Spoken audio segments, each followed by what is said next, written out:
In line with our long-standing commitment to responsible engagement and meaningful opposition cooperation, NSP will only contest in Sembawang GRC and Tampines GRC in this upcoming general election. These are constituencies we have served with heart, worked with integrity, and invested in over many years. We have built deep roots and strong relationships with the residents in these two areas. And we are ready to represent you, not just with visibility, but with vision. As for Jalan Besar GRC, Tampines Changkat SMC, Sembawang SMC, and Marsiling UT GRC, will be stepping aside to give way for fellow opposition parties to contest. This is not an easy decision, but a necessary one. We do this not because we are weak, but because we are strong enough to put country before self, unity before ego, and progress before position. This decision is not about giving up. It's about showing up differently. We choose to honor our promises to Singaporeans, to build a united opposition that puts the people first. Not pride, not politics, not party. I'm here because I've spent years listening to students with their challenges, parents of their struggles, and to the quiet voices that often get talked over. So I've realized that we need someone to stand up and speak up for something's not quite right. When we want things to change, to happen, we cannot wait for someone else to do it.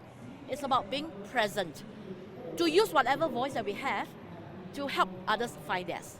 I bring with me real life experiences, not just polished talk topics. I've taught, I've mentored, I've managed, and I've listened to people day in, day out.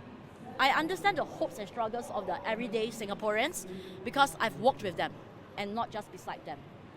I'll be stepping into politics to hope that I can strengthen what's missing and not to tear down what's already working.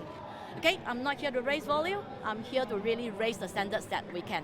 So on the NSP level, I'm championing education, something that I'm more familiar with. Not about what we are teaching, but how we are teaching it. Because right now, we are seeing creativity being squeezed out of the classroom.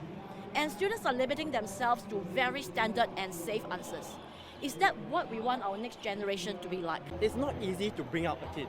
You know, taking care of a kid, waking up in the middle of the night, and they say it takes a village to raise a kid. But what if we don't have the village?